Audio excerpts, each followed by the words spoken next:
Of electrons present होंगे उसे उस बॉडी का चार्ज कहेंगे। आखिर ये इलेक्ट्रॉन्स होते क्या हैं सर? सबसे बड़ी प्रॉब्लम यह होती है कि सबसे रूट तक जाना, किसी भी चीज़ के रूट तक जाना और उसके बारे में हमें पूरी तरह से समझना ही सबसे बड़ी प्रॉब्लम का सल्यूशन होगा। तो चार्ज फ्री इलेक्ट्रॉन्स होते हैं। वैसे भी हम जानते हैं मेटालिक, जितनी भी मेटालिक चीज़ें होती हैं उसमें जो करंट फ्लो होती है वो आपकी फ्री इलेक्ट्रॉन्स की वजह से होती है। तो फ्री इलेक्ट्रॉन्स क्या होते हैं? फ्री इलेक्ट्रॉन्स जो आउटर मोस्ट ऑर्बिट में इलेक्ट्रॉन्स प्रेजेंट होते हैं, किसी भी मेटल में जो आउटर मोस्ट ऑर्बिट में इलेक्ट्रॉन्स प्रेजेंट होते हैं उन्हीं को हम फ्री इलेक्ट्रॉन्स कहते हैं। मान लीजिए आपका सोडियम है, Na, ये आपका सोडियम,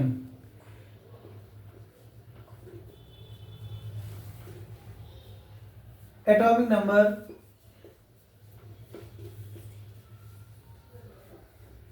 नंबर 11, इलेक्ट्रॉनिक कॉन्फ़िगरेशन आपका 2,8,1 होता है। तो ये आपके आउटर मोस्ट ऑर्बिट में नंबर ऑफ इलेक्ट्रॉन्स हैं। एक इलेक्ट्रॉन आपका आउटर मोस्ट ऑर्बिट में ये इलेक्ट्रॉन्स प्रेजेंट होगा।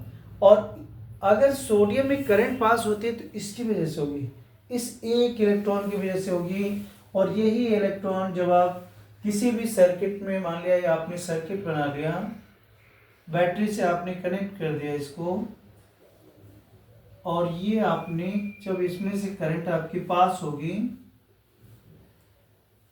एक की होगी, तो जब इसमें से करंट आपकी पास होगी तो उस केस में ये इलेक्ट्रॉन्स, मान लिया ये मेटेलिक वायर है आपका, ये वायर है, इस वायर में तभी आपकी करंट पास होगी जब ये इलेक्ट्रॉन्स आपके नेगेटिव टर्मिनल से, नेगेटिव मतलब ये पॉजिटिव टर्मिनल की तरफ क्या करने लगेंगे, मूव करने लगेंगे, इलेक्ट्रॉन्स मूव करेंगे।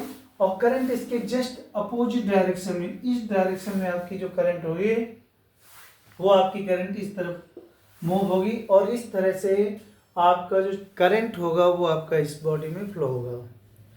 और चार्ज क्या होता है? अब चार्ज को हम डिफाइन कर सकते हैं। चार्ज इज डिफाइंड एज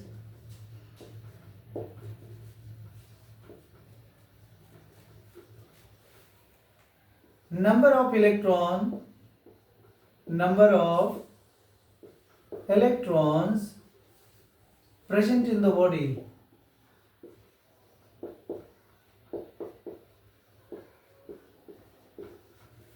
किसी भी बॉडी में जितने भी नंबर ऑफ इलेक्ट्रॉन्स प्रेजेंट होंगे उसे हम उस बॉडी का चार्ज कहेंगे। और एक इलेक्ट्रॉन पे जो चार्ज होता है वो आपका सभी को मालूम है कि एक इलेक्ट्रॉन, जो कि हम प्रीवियस क्लासेस में पढ़ चुके हैं, वो आपका चार्ज होता है 1.6 माइनस 1.6 इंटू 10⁻⁻19 कूलॉम का चार्ज होता है। और चार्ज की जो यूनिट होती है वो कूलॉम होती है। ऐसा यूनिट आपकी चार्ज की कूलॉम होती है। और ये जो कूलॉम होता है, साइंटिस्ट के नेम के बेस पर इसका नाम जो है वो चार्ज रखा गया। तो ये आपका सबसे छोटी यूनिट, जैसे कि आप मान लें कोई भी घर है वो ईंटों के द्वारा बनता है, उसी तरह कोई भी बॉडी आपकी इलेक्ट्रॉन, प्रोटॉन, न्यूट्रॉन के द्वारा जो फंडामेंटल पार्टिकल्स होते हैं वो आपके उनके द्वारा बनी हुई होती है। तो आप चार्ज के बारे में, तो charge equal to number of electrons, ये हो गया आपका। तो इस तरीके से हम इसको डिफाइन कर सकते हैं यहाँ पर कि चार्ज क्या होता है।